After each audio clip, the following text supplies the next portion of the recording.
दोस्तों शुरू करने से पहले डिस्क्लेमर की वीडियो सिर्फ और सिर्फ एजुकेशनल पर्पस के लिए है, इन्वेस्टमेंट एडवाइस नहीं है। तो वीडियो को देखकर आप सीख सकते हो और इन्फॉर्मेशन को ले सकते हो। बाकी इससे पहले 2 वीडियोस मैं आपको दे चुका हूं, जिनमें स्टॉक्स के ऊपर बातचीत की है, निफ्टी के ऊपर डिस्कशन किया है और भी कुछ बड़ी खबरें हैं जो हमने यहाँ पे कवर की है। यूएस के बाजार से स्टार्ट करते हैं। देखिए, डाउ जोन्स में तो बड़ी तेजी है, 1.5% का जंप है, 731 पॉइंट्स का जंप। नेस्डे को देखने चले तो थोड़ी सी प्रॉफिट बुकिंग यहाँ पे दिखाई दे रही है। फैंग की बात करें तो फैंग भी अभी नीचे है 1% के साथ में। अब इनके ईटीएफ के ऊपर नजर आपकी होगी, लेकिन ईटीएफ भी सर्किट्स में आ रहे हैं, तो कभी कभी क्या होता है कि मौके मिल जाते हैं, तो इनके ऊपर डेफिनेटली आप वॉच करके रखिए, फैंग और नेस्डेक 100। साथ में हम देखें ब्रेंट के प्राइस को, तो ब्रेंट अभी थोड़ा सा हल्का हुआ है, लेकिन अभी भी काफ़ी ऊपर है। ऑल टाइम हाई तो नहीं बोल सकते, लेकिन हाँ, जो भी अभी वॉर की हाई बनी थी उसके ऊपर जाके चल रहा है, तो ये अच्छा संकेत नहीं है। लेकिन दोस्तों, मार्केट अभी अच्छा कर रहे हैं, क्योंकि कभी कभी क्या होता है कि स्टॉक्स चलते हैं तो कुछ कंपनीज हैं डाउ जोन्स पे जिनके नंबर्स अच्छा है, तो उसके वजह से यहाँ पे तेजी चली है। बाकी एफआईज की सिचुएशन देखें तो आज तो बहुत बड़ी बिकवाली की है, 8,000 करोड़ रुपीज़ के आसपास की सेलिंग की है। एफआईज की सेलिंग कंटिन्यूसली बढ़ रही है। मार्केट इस वजह से ऊपर जाना डिफिकल्ट हो सकता है, क्योंकि एफआईज की बाइंग के बिना मार्केट ऊपर शायद नहीं जाए, लेकिन हाँ, नीचे भी इतना नहीं जाए, क्योंकि डीआईएस का सपोर्ट काफ़ी है। नीचे जाने का एक ही ऑप्शन होगा, जब बड़ी अटैक होगी, कुछ पावर प्लांट या कुछ मेजर अटैक्स होंगे, तब जाके डेफिनेटली डीआईएस भी बेचेंगे और एफआईज भी बेचेंगे। इस वजह से मार्केट के अंदर बड़े ब्रेकडाउन्स देखने को मिल सकते हैं। अभी की क्या सिचुएशन है, हम ये चेक कर लेते हैं गिफ्ट निफ्टी की। तो गिफ्ट निफ्टी अभी यूएस मार्केट के हिसाब से ही परफॉर्म कर रहा है। 0.33% की तेजी है, 80 पॉइंट्स ऊपर है। लेकिन दोस्तों, इसका फायदा कल हमको नहीं मिलेगा, क्योंकि कल मार्केट बंद है महाराष्ट्र डे की वजह से। उसके बाद में परसों सैटरडे है, उसके बाद में संडे है, तो लॉन्ग वीकेंड है, 3 दिन की छुट्टी है। मंडे को मार्केट ओपन होगा। तो ये सिचुएशन अभी के समय यूएस के मार्केट में चल रही है। अब देखिए दोस्तों, इंडिया की सिचुएशन की बात करें तो अभी के समय एक बहुत बड़ा इवेंट चल रहा है, जिसको हम बोल सकते हैं इलेक्शन। अब इलेक्शन के आउटकम से पहले पोल आते हैं, और उसके हिसाब से कभी कभी चीज़ें सही जाती हैं, कभी कभी नहीं जाती हैं। तो एग्जिट पोल 2026 क्या सजेस्ट कर रहा है, उसको चेक कर लेते हैं। पोल है चाणक्य एग्जिट पोल, और इसकी जो पोल है कई बार यानी मैक्सिमम टाइम सही जा चुकी है। लेकिन मैक्सिमम टाइम का मतलब ये नहीं है कि हमेशा सही जाएगी। पिछली बार की तरह भी ऐसा हो सकता है कि एग्जिट पोल ने तो बहुत अच्छे सिग्नल दिए, बट वैसा हुआ नहीं, तो मार्केट ऊपर गया, उसके बाद में मार्केट क्रैश हुआ। तो वो सब चीज़ें भी आपको याद रखनी है।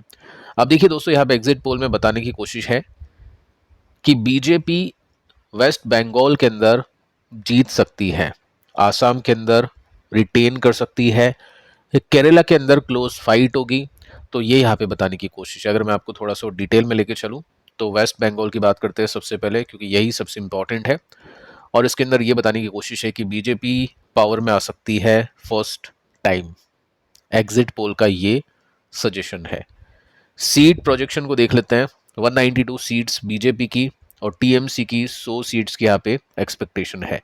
तो ममता बनर्जी को सेटबैक लग सकता है मेजर, ऐसा एग्जिट पोल का कहना है। अब रियल आउटकम क्या निकलेगा उसको देखेंगे, बाकी एग्जिट पोल अभी ये सजेशन दे रहे हैं। इसके बाद में दोस्तों बाकी के स्टेट्स को भी देखें, तो आसाम में बीजेपी पावर में रहेगी, ऐसा बताया जा रहा है। केरला के अंदर क्लोज यहाँ पे लड़ाई चलेगी, ठीक है, बीजेपी हार सकती है, ये भी ऐसा माना जा रहा है। तमिलनाडु के अंदर यहाँ पे डीएम के रिटर्न में रहेगी पावर, तो स्टेबिलिटी यहाँ पे एक्सपेक्टेड है। अगर मैं शॉर्ट में बताऊँ तो वेस्ट बंगाल के अंदर यहाँ पे पॉसिबल है पॉलिटिकल बड़ा शिफ्ट होगा। अब ये जो शिफ्ट है वो मार्केट के लिए कैसा हो सकता है, मार्केट के लिए पॉजिटिव हो सकता है। बीजेपी अगर बंगाल में जीतती है तो मार्केट उसको सेलिब्रेट करेगा। साथ में आसाम की बात करें तो आसाम के अंदर जो सिचुएशन है वैसी रहेगी, और केरला के अंदर काफ़ी टाइट रेस होगी, और तमिलनाडु के अंदर स्टेबिलिटी एक्सपेक्टेड है। सो अगर ऐसे रिजल्ट आते हैं ना, मतलब ये जो पोल है इसके हिसाब से रिजल्ट आते हैं, तो मार्केट को उसका फायदा मिलेगा। बट इससे भी जो बड़ी प्रॉब्लम है, जो रियल प्रॉब्लम है, वो क्रूड की है, तो मार्केट पहले उसको देखेगा। अगर ये आउटकम आता भी है तो ये शॉर्ट तेजी मानी जाएगी। अब देखिए दोस्तों, कुछ कंपनीज हैं उनके रिजल्ट आए हैं, उसको चेक करते हैं। और सभी कंपनीज के रिजल्ट में डिस्कस नहीं कर रहा हूँ, कल भी बातचीत होगी। अभी 3 दिन की छुट्टी है, तो बाकी के रिजल्ट्स अपन कल देखेंगे। कुछ रिजल्ट्स अभी अपन इस वीडियो में देख लेते हैं। फर्स्ट कंपनी है आइडिया फूड्स, ठीक है, यहाँ पे 1% की तेजी है, और इसमें ड्रोन का कंपनी का काम है। बहुत अनस्टेबल कंपनी है, कभी बहुत तेजी से प्रॉफिट होते हैं, कभी नुकसान होते हैं, ठीक है, तो ये ट्रेडर के लिए इंपॉर्टेंट है। बाकी टेक्निकल चार्ट कैसे देखते हैं उसको भी अपन डिस्कस कर लेते हैं। नेट प्रॉफिट है कंपनी का 604 मिलियन रुपीस का, 204 का लॉस था पहले, और लॉस से ये कंपनी प्रॉफिट में आ चुकी है। और अगर मैं रेवेन्यू की बात करूँ तो 238 मिलियन से बढ़ के 1.4 बिलियन हो चुके हैं। तो बहुत बड़ी जंप मारी है इसने परसेंटेज बेसिस में। तो उस वजह से यहाँ पे एक तेजी हमने देखी पिछले कुछ दिनों के प्राइस एक्शन में। लेकिन तेजी आ जाती है, पहले भी यहाँ पे तेजी आई थी, लेकिन उसके बाद में कंपनी ब्रेकआउट नहीं कर पाई। उसके बाद में बड़ी गिरावट होती है, फिर तेजी आती है, फिर ब्रेकआउट नहीं हो पाता है, फिर बड़ी गिरावट होती है, वापस से रीटेस्टिंग यहाँ पे चल रही है। अच्छी बात दोस्तों ये है चार्ट के अंदर कि पिछली बार क्या था, इस बॉटम से नीचे अगला बॉटम बना, उसके बाद में अगला बॉटम यहाँ पे बना। अभी का हम बॉटम देखें तो यहाँ पे अपर बॉटम बने हैं, यानी ऊपर की तरफ शिफ्टिंग है। तो ये स्ट्रेंथ बताती है। अगर यहाँ से ब्रेकआउट हो जाता है, जिसकी पॉसिबिलिटी काफ़ी हाई है, तो डेफिनेटली अगले क्वार्टर के लिए यहाँ पे जो ट्रेडर है वो इंटरेस्टेड रहते हुए दिखाई देंगे। अब अगले क्वार्टर में क्या होगा वो किसी को पता नहीं है, क्योंकि अनस्टेबल कंपनी है, कभी प्रॉफिट कभी लॉस, कभी ज़्यादा प्रॉफिट कभी कम। लेकिन हाँ, 3 महीनों के लिए, एक क्वार्टर के लिए यहाँ पे जो एक्सपेक्टेशन है ट्रेडर की, इन्वेस्टर्स की, वो काफ़ी हाई हो जाएगी। तो शॉर्ट टर्म के जो खिलाड़ी है वो ऐसे में फोकस करते हुए दिखाई देंगे। अगली कंपनी है सोनाकॉम्स। इसके भी रिजल्ट आउट हुए हैं, 2 रुपये के आसपास का डिविडेंड है, और इसके रिजल्ट मैं आपको यहाँ पे दिखा देता हूँ। सेल्स कंपनी की 52% के साथ में बढ़ी है, 35% के साथ में कंपनी का प्रॉफिट बढ़ा है। प्रॉब्लम दोस्तों ये है कि सेल्स बहुत तेजी से बढ़ी है, प्रॉफिट इतना तेज नहीं बढ़ा है, 52 का 35 है।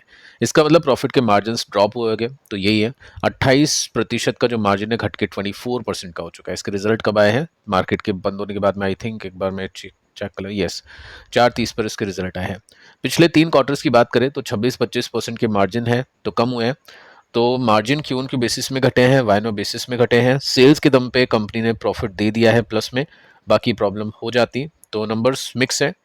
साथ में अगर मैं इसमें वायनो बेसिस की ग्रोथ को देखूँ तो 354, 88, 484, 580, 646, ठीक है, वायनो बेसिस में ग्रोथ चल रही है। प्रॉब्लम बस एक ही है कि इसकी जो वैल्यूएशन है वो काफ़ी ज़्यादा है, और ग्रोथ उस हिसाब से नहीं आती है। अब यहाँ पे हम बीट एंड मिस भी देख लेते हैं। देखो, रेवेन्यू की एक्सपेक्टेशन ज़्यादा ही थी, इतनी अच्छी ग्रोथ देने के बाद भी स्लाइटली ये मिस है। प्रॉफिट की एक्सपेक्टेशन चलो ठीक है, 185 थी, 185 के आसपास प्रॉफिट आ चुके हैं। एबिटा स्लाइटली बीट है, और मार्जिन मिस है। मार्जिन मिस और ये बीट थोड़ा सा समझ में नहीं आ रहा है, लेकिन ठीक है, मेरे हिसाब से मैं कहूँगा नंबर्स मिक्स है। मंडे को देखेंगे, मंडे को क्या रिएक्शन होता है। ज़्यादा कुछ खास तूफान तो शायद इसमें नहीं आएगा। टेक्निकली देखो, स्टॉक यहाँ से आउट हो चुका है। 2 तरह की कंपनी के ऊपर फोकस ऑलरेडी मैं आपको कह चुका हूँ कि एक इस तरह के ट्रेंड वाली कंपनी, चाहे वो ऑल टाइम हाई को ही क्यों ना बना रही हो, लेकिन Q4 अच्छा आना चाहिए, पिछला क्वार्टर अच्छा होना चाहिए। सेकंड, वो कंपनी जो गिर चुकी है, लेकिन उसके बाद में यहाँ पे बॉटम बन के स्टॉक ऊपर शिफ्ट हो रहा है, लेकिन Q4 सही आना चाहिए। सो अगर इसमें Q4 सही लगते हैं तो डेफिनेटली एक स्विंग का चांस, 26% का गैप इसमें देखने को मिलता है। ये नहीं तो कोई और कंपनीज आपको मिलेगी। पिछले वीडियोस को आप चेक कर लेना, उसके अंदर काफ़ी सारी कंपनीज अपन ने कवर किया। अब देखो, ये भी कुछ कंपनीज है, 2 कंपनीज है जिनमें बहुत अच्छे स्विंग्स बन रहे हैं, उनको चेक कर लेते हैं। मीशो 12% ऊपर गया आज के दिन, 88,000 करोड़ का मार्केट कैप। वैल्यूएशन नहीं है, इट मीन्स कंपनी नुकसान में है। पिछले क्वार्टर के अंदर कंपनी ने 31% की सेल्स ग्रो की थी, नेट इनकम के अंदर लॉसेस इसके बड़े थे, तो रिजल्ट मैं कहूँगा ज़्यादा अच्छे नहीं थे। बट इस क्वार्टर में, यानी पिछले 3 महीनों में, Q4 के लिए स्टॉक काफ़ी चल रहा है। तो क्या पता कुछ ऐसा हो जो अपने को नहीं पता है, रिजल्ट अच्छे आने वाले हो, ये भी सिचुएशन बन सकती है। लेकिन दोस्तों प्रॉब्लम क्या है, अगर ऐसा होता, टेक्निकल चार्ट सही रहता है, स्टॉक चलता, तो डेफिनेटली यहाँ पे कुछ सोचा जा सकता था रिजल्ट आने से पहले के लिए। लेकिन अभी हुआ क्या है कि JP मॉर्गन ने यहाँ पे इसको ओवरवेट की रेटिंग दी है, और उस वजह से 12% ऊपर जा चुका है, 24% की अपसाइड इनको दिखती है। तो ये थोड़ा सा प्रॉब्लमेटिक हो जाता है, क्योंकि कभी कभी क्या होता है, ये बाय करने के लिए कहते हैं लेकिन ये खुद बेच देते हैं। अब देखो, इसके रिजल्ट कब है? 6 तारीख को इसके रिजल्ट आने वाले हैं। ज़्यादा टाइम है नहीं, 6 दिन का टाइम है, जिसमें 3 दिन की छुट्टी है, 3 दिन का टाइम है। तो ऐसे में अवॉइड करते हैं। अगर किसी ने पहले ले लिया तो वेल एंड गुड है, लेकिन अभी इतना ऊपर जाने के बाद में अब रिजल्ट पता नहीं कैसे हो, तो डेफिनेटली फिर इन्वेस्टर थोड़ा सा वेट एंड वॉच करता है। अभी वॉल्यूम अच्छे थे, कोई प्रॉब्लम नहीं है। देखो, टेक्निकल चार्ट बहुत अच्छा है, कोई दिक्कत नहीं है। यहाँ पे स्टॉक ने एक रिवर्सल दिया, उसके बाद में एक सही पैटर्न के साथ में स्टॉक अभी ऊपर जा रहा है, अच्छे वॉल्यूम के साथ में स्टॉक फटा है। और यहाँ पे अपसाइड की बात करें तो 32% की है। तो टेक्निकल चार्ट एक नंबर है, उसमें कोई दिक्कत नहीं है, बेटर स्विंग्स यहाँ पे आ सकते हैं। देखते हैं रिजल्ट कैसे आता है। इसी के जैसी एक और कंपनी है, अर्बन कंपनी। अभी कुछ दिन पहले से अपन इसको कवर कर रहे हैं, ब्रेकआउट करने के बाद में। 22,000 करोड़ का मार्केट कैप है, और उसमें भी नुकसान है कंपनी में। इसके भी रिजल्ट 8 मई को आने वाले, तो इसको भी ज़्यादा टाइम है नहीं। पिछले क्वार्टर में ईपीएस बीट किया था इसने 64% के साथ में, अच्छे रिजल्ट थे। और यहाँ पे भी टेक्निकली आप देखोगे तो स्टॉक ब्रेकआउट कर चुका है और बहुत सही पैटर्न के साथ में स्टॉक ऊपर जा रहा है। इसमें भी जो गैप है 31% का दिखाई देता है। तो स्टार्टअप वाली कंपनीज अच्छा कर रही है, और भी कुछ मोमेंटम कंपनीज के स्टॉक्स हमने आज के फर्स्ट वीडियो में डिस्कस किए, तो आप उसको भी चेक कर लेना।